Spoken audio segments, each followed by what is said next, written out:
Aleš is research fellow, research associate at the Institute of Philosophy of the Research Center. He works in the fields of classical philosophy and many other culturally fields that usually falls under cultural studies, but are, he succeed in bringing them to the core of philosophy, like pornology, stupidity, and so on and so on. And wrote really great books on that topics. I would like to mention the book A Cogito, which was published by the Society for Theoretical Psychoanalysis, and just I think this year is going to come out your book on Nietzsche. On Nietzsche. I don't know the exact title yet. Do you have it? It will be called Nietzsche and the Unspeakable Thought, or maybe ineffable thought. Okay, that's perfect, and we are all looking forward to reading it when it comes out. And Aleš, today the title of his today's talk is the Internalization of Cruelty, Nietzsche, Dostoevsky, and Contemporary Hetaeras. So we are continuing with the topic of the I would cruelty. have just one small suggestion. Can we close the door, perhaps? Thank you for this kind introduction, Bastian. I would like to commence by bringing to attention a lucid and above all very informative observation regarding masochistic tendencies in contemporary society made by dominatrix who goes by the artistic name Mistress Iris. Her note, her note, accompanied by a fundamental question, brings us close to the core of the problem I'd like to discuss. Even though the theme of this paper is what can be considered as one of the most productive concepts of the second half of the 19th century that continued to play an important role later in the development of psychoanalytical theory. I'm obviously talking about the idea of internalization of cruelty, or as Nietzsche called it, spiritualization, deepening, or even deification of cruelty. Someone could question the reliability of such source, but on the other hand, it is, I suppose, almost obvious that particularly in the contemporary society, a dominatrix is placed in a quite unique position of knowing with regard to the discussed topic. I doubt that psychiatrist clinic still represents the primary gathering point of the most up-to-date information on what's really going on in the field of perversions. And the reason for this is simple. People no longer want to be cured of their perversions because perversions are themselves becoming increasingly perceived, if not as cure, then at least as treatment or therapy for some of the staunchest societal diseases. As long as a sexual perversion is lived out in what is considered safe or controlled environment, this is often welcomed as a strong means of relief of tension and relentless stress.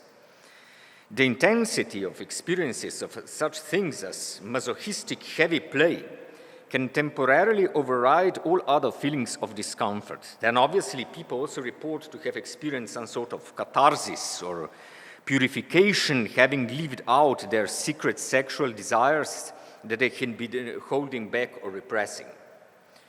Not to mention deeper, more philosophical aspects of this cure, such as, for example, Deleuze's conviction that masochism subverts the working of the law of the superego, or, as dominatrixes themselves tend to emphasize, that particularly in men, recognizing one's own submissive proclivities is the right step in liberating ourselves from the grip of the patriarchal society, and that practicing masochistic servitude can be therefore considered even a form of emancipation. One thing for certain, if living out perversions is considered a therapy, then also another type of therapist is necessitated. one with the proper knowledge on how to safely and satisfyingly administer such a cure. And this not only explains why a dominatrix, as the new type of confidant whom individuals whisper their perverse desires, not only because they want them satisfied, but also because they wish to embark on a kind of intellectual journey of self-recovery, is indeed in a unique position to acquire extensive knowledge on various perversions, but it perhaps also explains the very emergence of this well-educated and sophisticated contemporary Hetaeras, in whom the margins between a prostitute, a doctor, and a free intellectual appears having been breached. The observation I'd like to bring to attention runs as follows. I quote, "When Donald Trump, very popular today obviously, won the 2016 election, I saw a surge in female racial and religious minorities who contacted me. People who, because of external events, were required to be unyielding and resolute in their day-to-day struggles, seeking heavy play that helped them break down within the context of a safe and trusting environment. I've seen a similar response during COVID-19 and wanted to deconstruct it a bit. It may seem counterintuitive to think that when times are tough, someone might want to add to that pain by seeking out things like discipline, humiliation, pain, or physical confinement. After all, isn't it tricky enough just to make sure you're wearing pants on your Zoom meeting? And yet, many do find themselves craving BDSM when they feel especially vulnerable, particularly those with a submissive bent. Of course, this is not the only reason people seek out BDSM. Like music, comedy, or any form of expression, it can serve a specific purpose, or it can simply be sexy and fun. A lust for adventure and curiosity for new things, the excitement of breaking social taboos. But when people are feeling vulnerable, helpless, and anxious, there can be a particularly strong urge to be dominated. Why is that?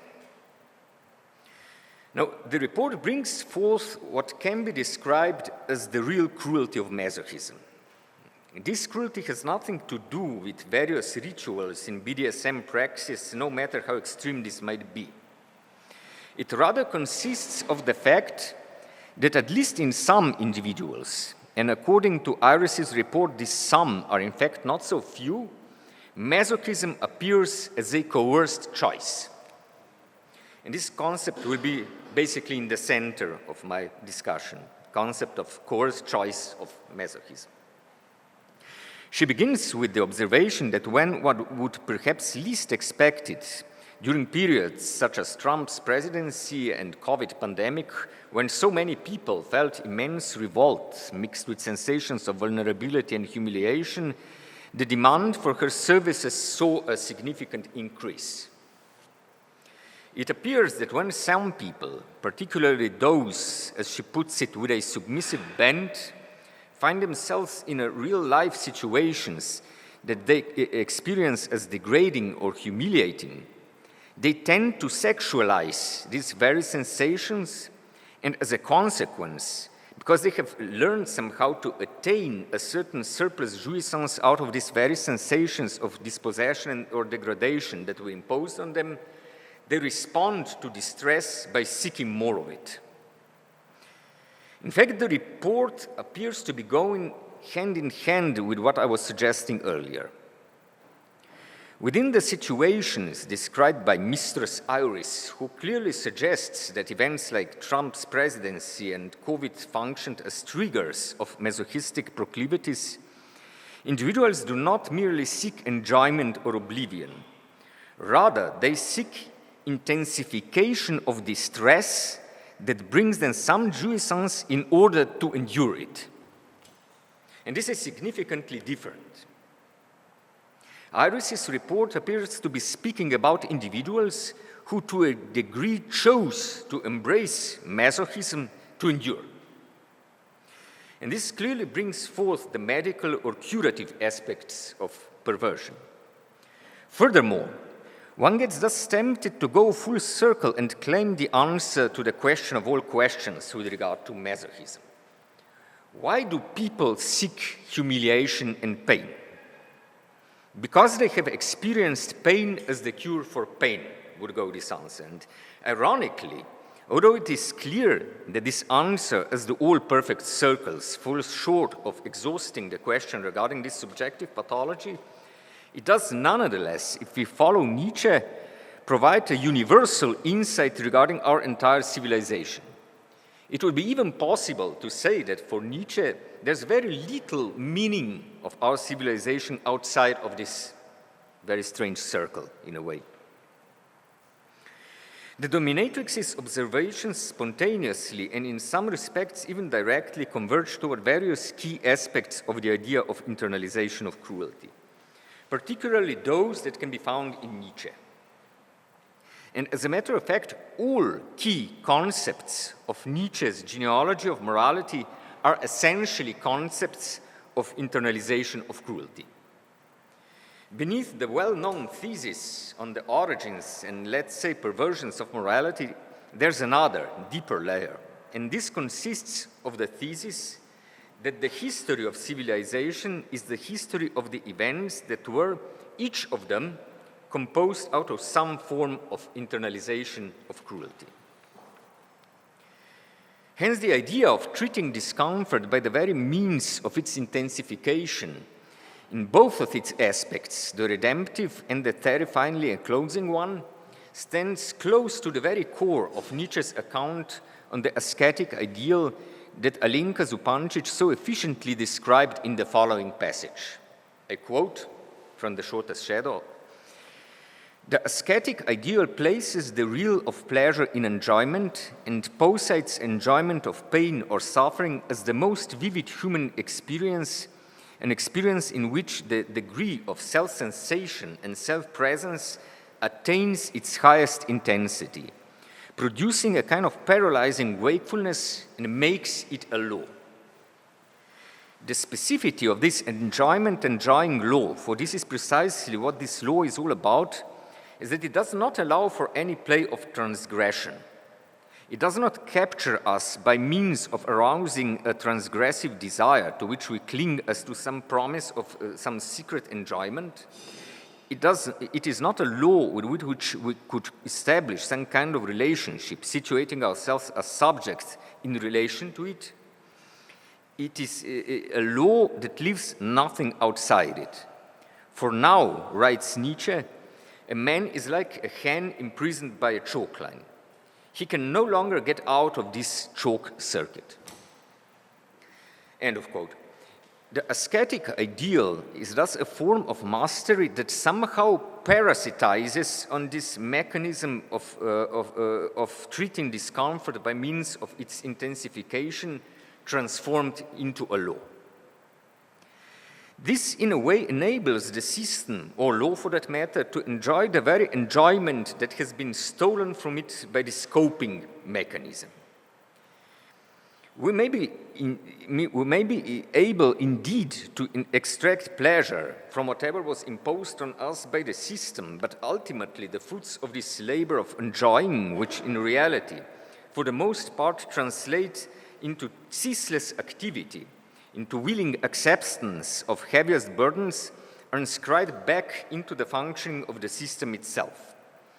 In fact, at the end, and this is the most important part of it, once this law becomes fully operating, the system no longer needs to impose anything, for it becomes autonomously driven by the libidinal economy thus set in place. A human will still seek as much discomfort as possible to endure, even without any sort of external coercion. However, on this occasion, we will focus on another form of internalization, one that is perhaps even more intrinsically connected to the dominatrix's observations. One of Nietzsche's concepts captures the prevailing sensations during COVID quite well, and this is, I believe, resentment.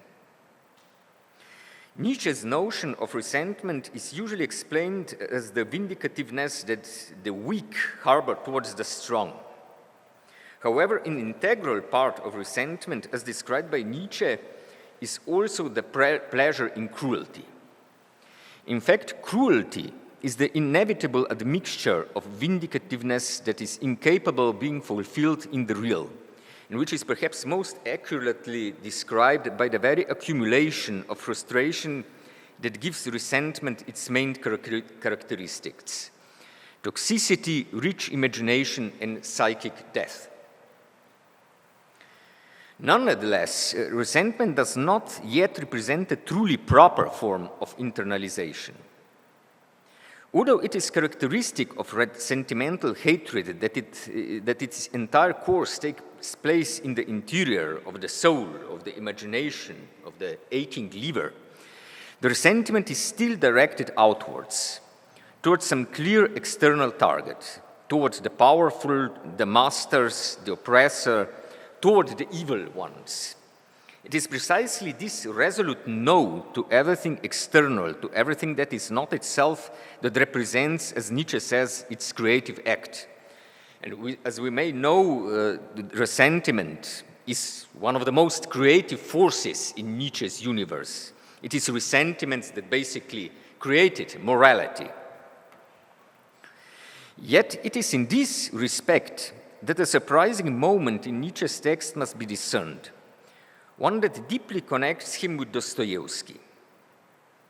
While resentimental hatred is indeed characterized by the fact that it always finds its target in the exterior, the cruelty that accompanies it, on the contrary, seems to be much less picky about its object. What is more, it seems to be characterized by a kind of indifference to the very relationship between subject and object. Let's take a glimpse at one of Nietzsche's comments on Christian hypocrisy regarding the enjoyment of cruelty. I quote from the genealogy of morality, obviously. Or if you want it even more forcefully, for example, from the mouth of a triumphant church father who advised his Christians against the cruel voluptuousness of public spectacles. But why? Faith offers us much more, he says, something much stronger. Thanks to salvation, quite other joys are at our command. Instead of athletes, we have our martyrs. We want blood. Well then, we have the blood of Christ. But think what awaits us on the day of his second coming, of his triumph. End of quote. The cruelty that accompanies resentment is thus very indiscriminate as to the motives that inspire it. It may, like Masoch himself, who attributed to this very motive one of the main roles in the early formation of his erotic taste, be fed by the suffering of our martyrs. It is, of course, inspired by the spectacle of the Last Judgment, but it is no less attracted by the blood of Christ itself. Pagan suffering, Christian suffering, your suffering, our suffering, for the cruelty of resentment in vivid contrast to its basic characteristic, a focused hatred of all that is not itself, this does not seem to make a fatal difference. This is where reading Dostoevsky can help us with a precise point. Of course, we have to bear in mind a couple of differences. The unnamed anti-hero of Dostoevsky's novel Notes from the Underground, despite the contempt he feels for himself as a result, identifies himself with what Nietzsche later called resentment.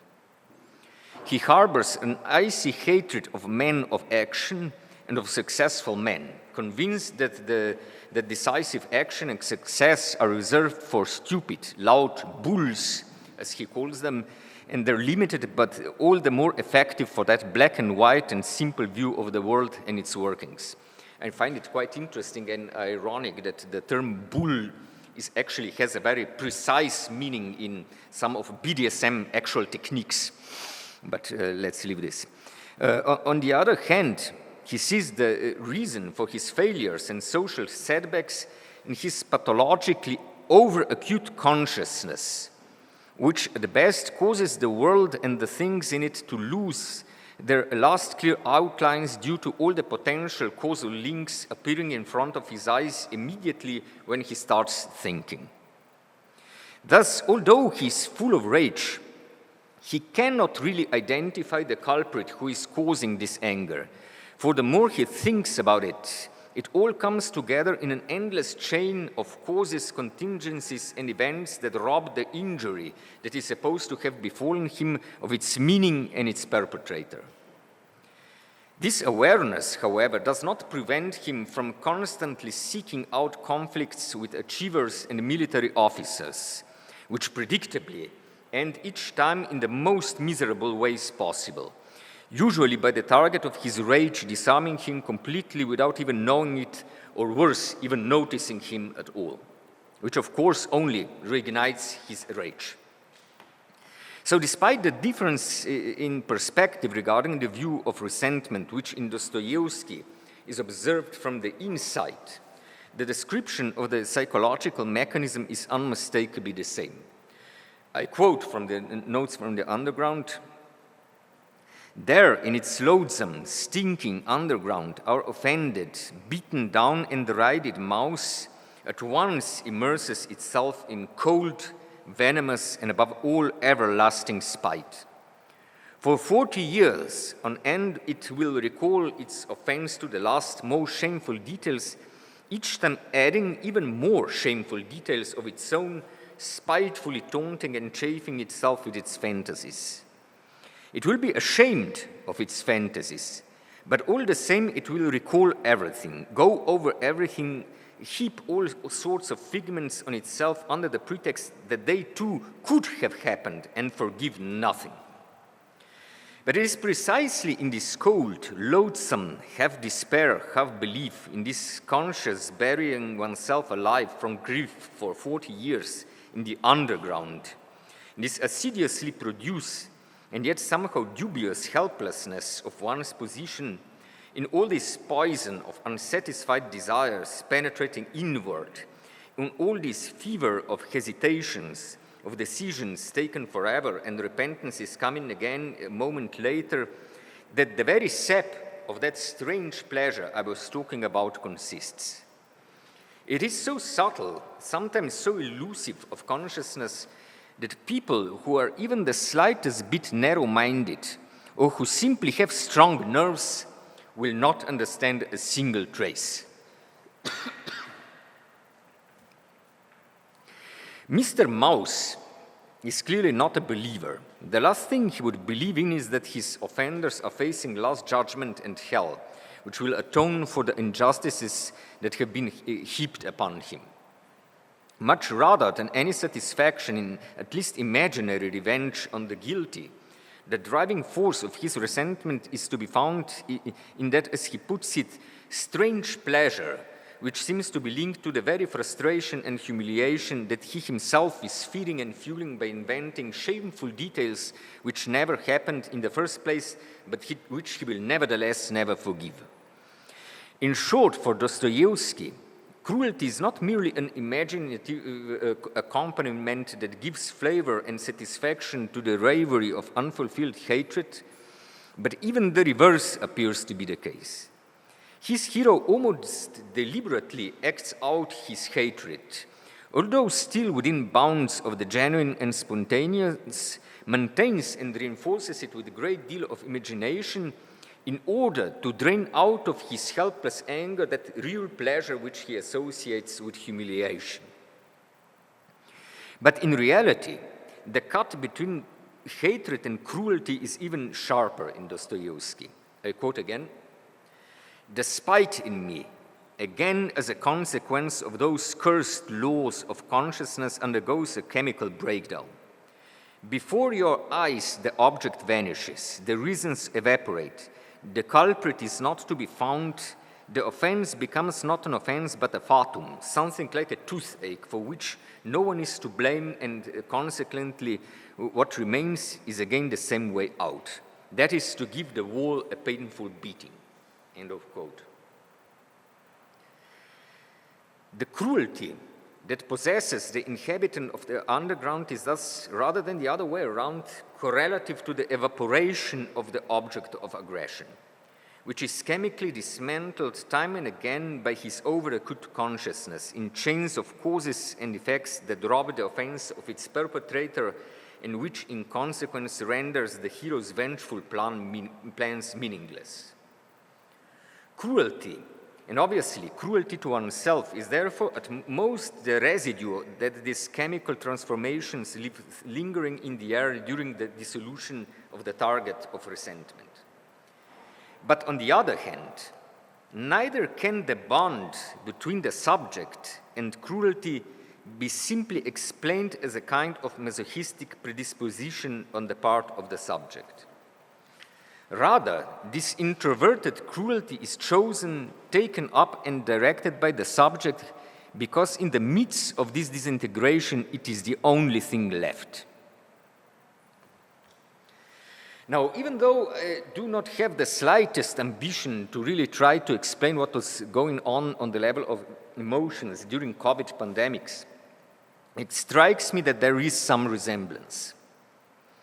On one hand, paranoid production of more or less unconvincing objects of hate, such as masks, vaccination, stubborn anti-vaxxers even, or political or economic agents supposedly standing behind a global conspiracy, all this surrounding the virus itself, which probably due to its very primitive existence proved remarkably difficult to hate. And then rare moments of lucidity that saw the world meaninglessly collapsing, which left all this accumulated objectless anger with no other option but to seek refuge in Mistress Iris's clinic. Thank you.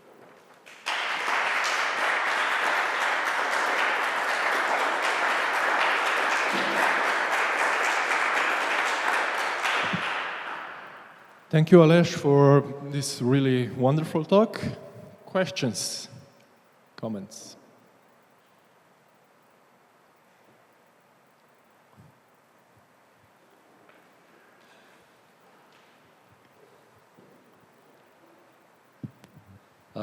Thank you, Aleš. I would just have one remark and one question for you. Remark concerns the quote from Deleuze. You are quoting, obviously, his text on masochism from 1967, that masochism somehow subverts the law. It is interesting to find out that in Deleuze there are various solutions to this how to subvert the law. And the most radical one is the most famous one and the worst one, I would say. Because in his lectures from 1973, there's a lecture, Why Philosophy Must Make Compromises with God, that somehow Deleuze proposes the following solution: to embrace the law, to embrace God. In this way, it frees philosophy, it makes possible to be free philosophy in other views, in a way. So this is just a remark. My question concerns, you emphasized how masochism is a coerced choice. And my question concerns the relation towards fatalism in a usual way. Sorry, I didn't hear fatalism. The last. Fatalism. Fatalism, yeah. Amor fati. Yeah. Do you find any similarities and differences?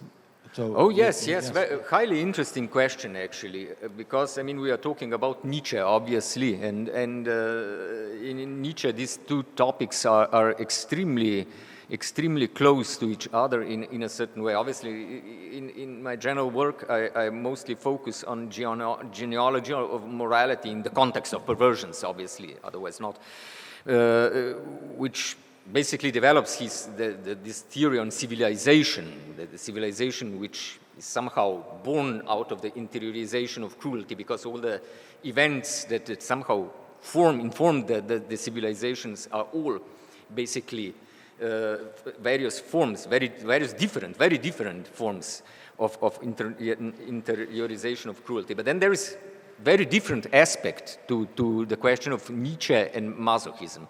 I mean, there's quite a lot of masochism, as one would say, on subjective level also of Nietzsche in his more lyrical writings, as for instance in Dionysus Dithyrambs. I don't remember well the names, I think it's Dudu and Suleika, two female girl cats who are about to eat Zarathustra's shadow, something like that. It's very beautifully written, even poetically. Some of these parts are repeated from Zarathustra. And obviously, the one concept that we would link with amor fati in the most direct sense is obviously the eternal recurrence of the same. And Nietzsche described on various occasions in his writings from the time of Zarathustra, in his unpublished writings, that he first introduced this idea as some sort of dragon to torture himself, to combat with himself. And even in Zarathustra, which is basically the work on the thought of eternal return, even though it never basically truly appears as a direct thesis in this work, I mean, there are clearly many connections. I would say there is some sort of masochistic melancholy surrounding this, because even for instance, the composition which Nietzsche wrote at that time, musical composition, entitled the Hymnus am Leben, and the lyrics for which wrote Lou von Salome.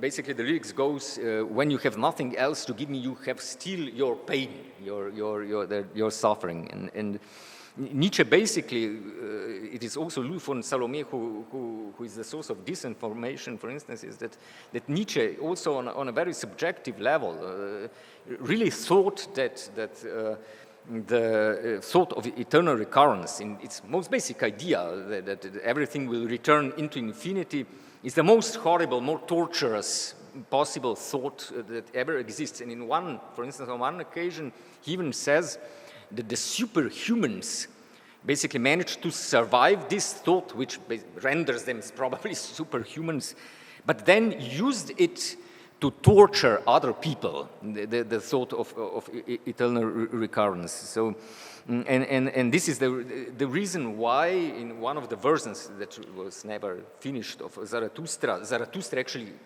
commits suicide at the end. So, yes, I think that the topics are very connected. Thank you very much, Aleš. This was really great. I have a question that is kind of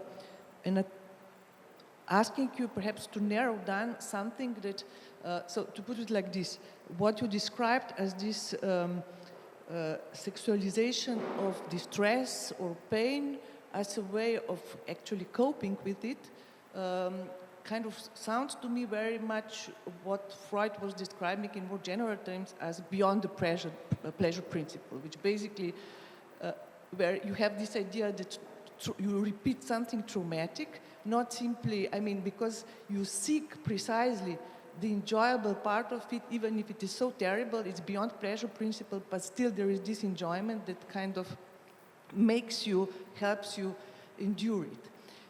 And so perhaps my question would be, and then of course we can also say, we were discussing this before, there is, there is cruelty, these are harsh times, these are times of crisis and so on, but it's probably also the fact that times have always been hard to some extent, and do you see a certain specificity both in the way how this outlet or this kind of practices now are much more general, let's say, remedy to harshness that they perhaps used to be some time ago, and also why they seem to kind of narrow down this kind of enjoyability of pain itself, the transformation of pain itself into enjoyment, narrow it down into what it looks like from the outside, has this more narrow sexual connotations. Mm-hmm. So it's not, because you can also enjoy in ways that are not, but here you have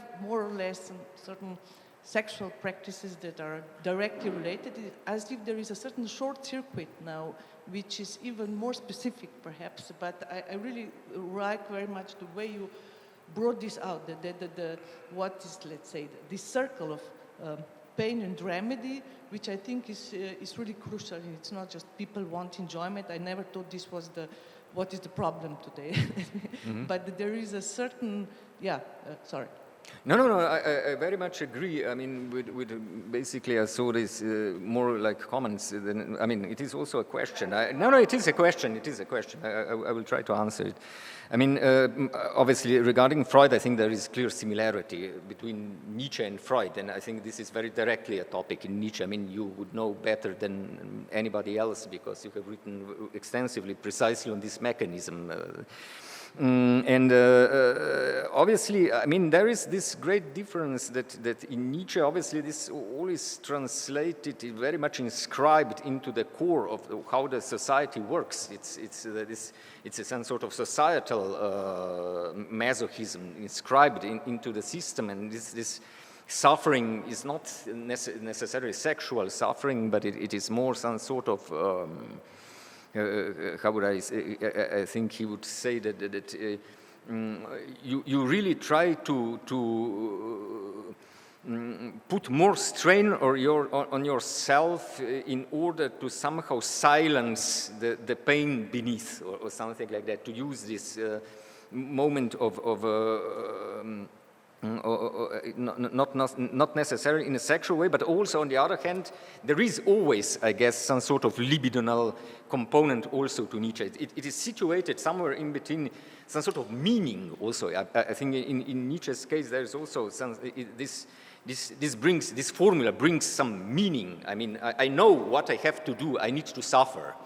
And on the other hand, there is some sort of libidinal economy that in a way drives this together. So, and obviously this is different than in the case of completely sexual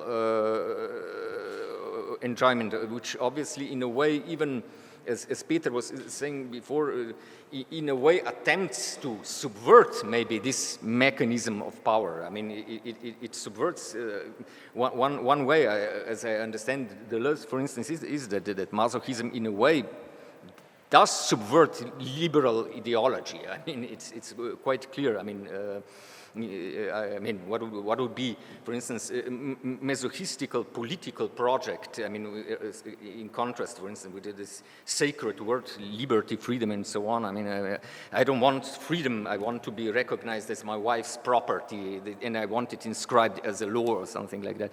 So, I mean, this mode of irony and so on. But why now? Why this more sexual component is actually really coming out from the shadows? This masochistic world. I think there's a couple of answers to that. I mean, probably one of them is that I mean, we are becoming more open about our sexuality and so on. But I don't think this is actually the true answer about masochism, which I believe still remains rather secretive society in a certain way. But what I do think is that our way of life, I mean, I have written rather extensively on this, on a certain type of social bond, which is essentially masochistic, I think, but and which can be related to our life, which is very much related to now to social media, to computer, and so on. And I don't have any very complicated thesis, but I just think that I then brought up the topic of the so-called YouTube sexuality, as I called it, which somehow has driven away even pornography. It's becoming stronger than pornography. And I think that we are constantly exposed to say things simple, to some sort of tease and denial, which is also some sort of masochistic practice. So I do believe, yes, that I would need more time to develop this, that there is some sort of tendency, general tendency of some sort of minimal social bond that is in its essence close to masochism.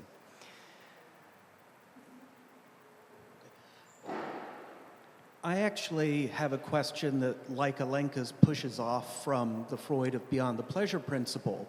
And one of the things that occurred to me during your talk was that when Freud is characterizing the Todestrieb in various ways as he introduces it in that 1920 work, at one point he refers to the notion of the organism wishing to die, but in a manner of its own choosing. Right, so there, the difference between just an imposed external, suffering or death versus one that is controlled by the very, agent of that suffering, or the being that will die in that way.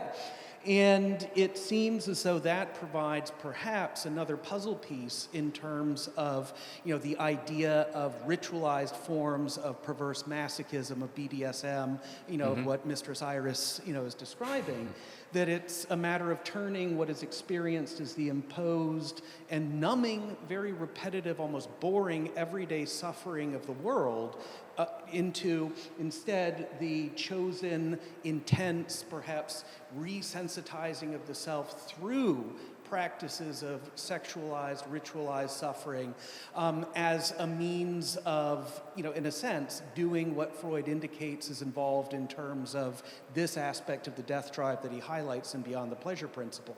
And weirdly, it has links back to before Nietzsche and Freud, Hegel's way of treating Stoicism in the chapter on it in the self-consciousness section of the Phenomenology, which is faced with social decay and dissolution. Hegel indicates it's precisely that triggers the retreat into the inner sanctum of the self, where brighter minds and better souls, despairing of being able to actualize themselves in such rotten surrounding social conditions, have to contract in a way. So it becomes, almost a sort of sexualized version of Hegelian Stoicism in conjunction with this very specific feature of the Todestrieb, which often I think is forgotten, where Freud talks about simply being able to choose it becomes a means for coping with what is otherwise an external imposition. I find it's very, very highly interesting remark. I mean, I wouldn't say, that obviously I think that also in this way, it is one possible way to explain this masochistic surge. And then the remark on Hegel, yes, I in a way very much agree. But on the other hand, I also find fascinating one thing which is in a way related, that this I would say almost some sort of explosion of this concept of interiorization of cruelty does belong to the 19th and early 20th century.